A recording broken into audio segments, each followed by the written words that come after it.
Does sleeping next to your phone kill your sperm? I've been really interested in this question, not only sperm, but just like, is it going to give you brain cancer, right? And I would say no. I would say no, but I would also say only because I would caveat it because we're now in the year 2026, and so let's look at what the data shows. Okay, probably the best evidence that has linked mobile phones to sperm count was this really big study out of Switzerland. Have you seen this study? Okay. There's a very large study out of Switzerland, and it looked at mobile phone use and sperm count. And it found that men that use their phone 20 times a day had 20% lower sperm count than men that use their phones less than once a week. First of all, who uses their phone less than once a week? Like, I want to know. Probably high testosterone people. Right. Yeah. But so that was the main finding from that study. That study then went on to look at location of the phone. So like if the phone was in the trouser, like, did that affect sperm count? It did not. It was just having, like, using the mobile phone a lot, like having it like around you a lot. So it wasn't like location really mattered.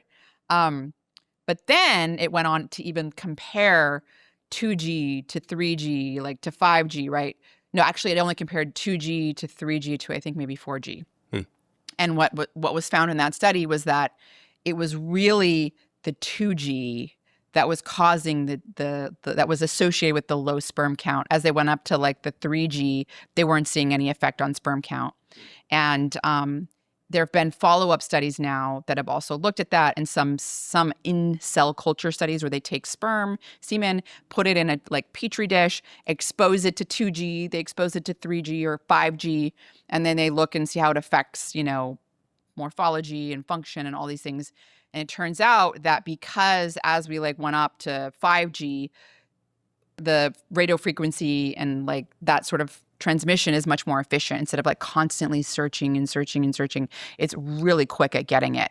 And so the sperm are not being exposed to that radio frequency as much, right? That EMF radiation, radio frequency as much. And so I think now 5G is much better than the 4G. And in fact, there's even studies that have found that if you look at like the year 2000 to like 2006 or something like that, where it was 2G, like that's where you see the big sperm count drop. But then like as it gets to like 3G, 4G, you're not seeing the same effects.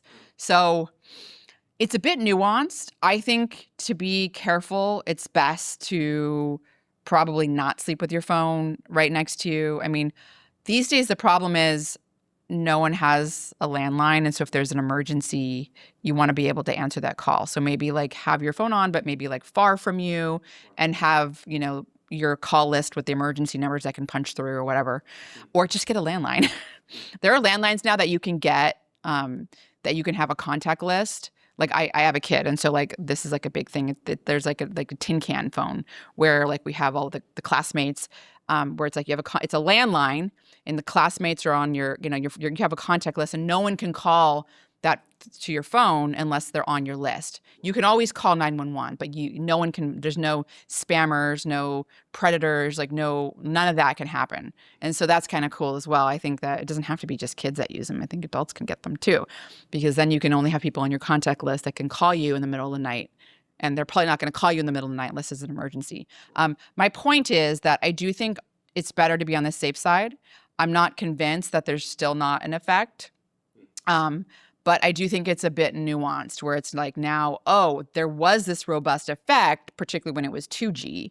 So we have to kind of like keep that in our perspective here, where, there's a difference now, right? Like it's like our transmission is much more efficient, right? And that's kind of part of the problem, where it's like constantly putting out that signal, and that's the damaging signal, right? Right.